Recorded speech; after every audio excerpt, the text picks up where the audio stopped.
हिंदुस्तान की धरती पर समय समय पर महान और साहसी लोगों ने जन्म लिया है। हमारा देश भारत कई सालों तक अंग्रेजों का गुलाम रहा।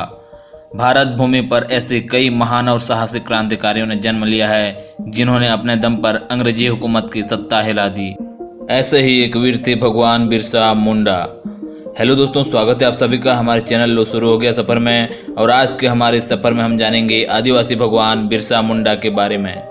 मात्र 25 साल की आयु में इन्होंने लोगों को एकत्रित कर कई आंदोलन किए जिसका देश की स्वतंत्रता में अहम योगदान है। आदिवासी समाज में एकजुटता लाकर उन्होंने देश में धर्मांतरण को रोका और दमन के खिलाफ आवाज उठाई। इनका जन्म 15 नवंबर सन 1875 में उलीहातू रांची में हुआ था। यह कभी बिहार का हिस्सा हुआ करता था। इनकी प्रारंभिक शिक्षा सालगा गांव में हुई। उसके बाद चाईबासा इंग्लिश मीडियम स्कूल में पढ़ने आए। इनके पिता सुगना मुंडा तथा माता कर्मी हाथो थी, क्योंकि इनके माता पिता ईसाई धर्म अपना लिए थे। एक पादरी डॉक्टर नोट्रेट ने लोगों को लालच दिया था कि वह ईसाई बनेंगे तो वे मुंडा सरदारों की छीनी हुई भूमि को वापस करा देंगे। लेकिन सन 1886-87 में मुंडा सरदारों ने जब भूमि वापसी का आंदोलन किया तो इस आंदोलन को न केवल दबा दिया गया बल्कि ईसाई मिशनरियों द्वारा इसकी घोर निंदा की गई, जिससे बिरसा मुंडा को गहरा आघात लगा। इस आंदोलन के चलते उनको विद्यालय से निकाल दिया गया, जिससे वे 1890 में अपने पिता के साथ वापस आ गए। अपनी जाति की दुर्दशा, सामाजिक, सांस्कृतिक एवं धार्मिक अस्मिता को खतरे में देख उनके मन में क्रांति की भावना जाग उठी। उन्होंने मन ही मन संकल्प लिया कि हमारे देश में हमारा राज वापस लाएंगे तथा अपने लोगों में जागृति पैदा करेंगे। बिरसा ने गांव-गांव घूमकर लोगों को अपना संकल्प बताया। उन्होंने आबुआ दिसोम रे आबुआ राज अर्थात हमारे देश में हमारा शासन का बिगुल फूंका। सन 1994 में असफल मानसून के कारण अकाल पड़ी।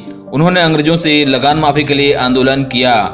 बिरसा और उनके शिष्यों ने क्षेत्र में अकाल पीड़ित जनता की सहायता की।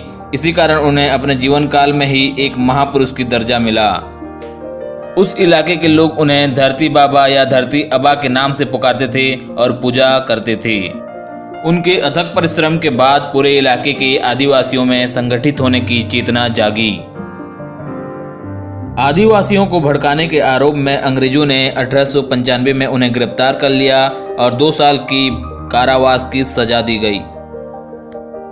सन 1897 से 1900 के बीच आदिवासियों और अंग्रेजों के बीच बहुत से युद्ध हुए।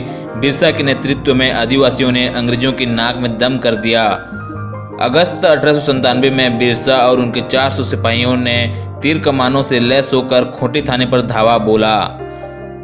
सन 1898 में तांगा नदी किनारे आदिवासियों ने अंग्रेजों को हरा दिया, लेकिन बाद में इस इलाके के बहुत से आदिवासी नेताओं की गिरफ्तारी हुई। जनवरी 1900 में जहां बिरसा अपनी जनसभा संबोधित कर रहे थे, डोमबाड़ी पहाड़ी पर एक और संघर्ष हुआ जिसमें बहुत सी औरतें व बच्चे मारे गए। बाद में बिरसा के कुछ शिष्यों की गिरफ्तारी हुई। अंत में स्वयं बिरसा 3 फरवरी सन 1900 को चक्रधरपुर में कुछ स्थानीय गद्दारों के कारण महज 500 रुपए के इनाम के लालच में गिरफ्तार करा दिए गए। 9 जून सन 1900 को रांची कारागार में उनकी हैजा के कारण मौत हो गई, लेकिन ऐसा कहा जाता है कि अंग्रेजों द्वारा उन्हें जहर देकर मार दिया गया। उनकी मौत से देश ने एक महान क्रांतिकारी को खो दिया जिसने अपने दम पर आदिवासी समाज को इकट्ठा किया था। उन्होंने वनवासियों और आदिवासियों को एकजुट कर उन्हें अंग्रेजी शासन के खिलाफ संघर्ष करने के लिए तैयार किया। इसके अतिरिक्त उन्होंने भारतीय संस्कृति की रक्षा करने के लिए धर्मांतरण करने वाले ईसाई मिशनरियों का विरोध किया। ईसाई धर्म स्वीकार करने वाले हिंदुओं को उन्होंने अपनी सभ्यता एवं संस्कृति की जानकारी दी और अंग्रेजों के षड्यंत्र के प्रति सचेत किया। इतनी छोटी सी आयु में उन्होंने जो क्रांति पैदा की वह अतुलनीय है। बिरसा मुंडा धर्मांतरण, शोषण और अन्याय के विरुद्ध सशस्त्र क्रांति का संचालन करने वाले महान सेनानायक थे। आज भी बिहार, उड़ीसा, झारखंड, छत्तीसगढ़ और पश्चिम बंगाल के आदिवासी इलाकों में बिरसा मुंडा को भगवान की तरह पूजा जाता है। बिरसा मुंडा की समाधि रांची में कुकर के निकट डिस्टिलरी पुल के पास स्थित है। वहीं उनका स्टैच्यू भी लगा है। उनकी स्मृति में रांची में बिरसा मुंडा केंद्रीय कारागार तथा बिरसा मुंडा अंतर्राष्ट्रीय विमान क्षेत्र भी है। दोस्तों, आपको वीडियो कैसी लगी कमेंट बॉक्स में ज़रूर बताएं। इस तरह की और वीडियो के लिए चैनल को सब्सक्राइब करें। आज के वीडियो में बस इतना ही। मिलते हैं अगली वीडियो में, तब तक के लिए जय जोहार।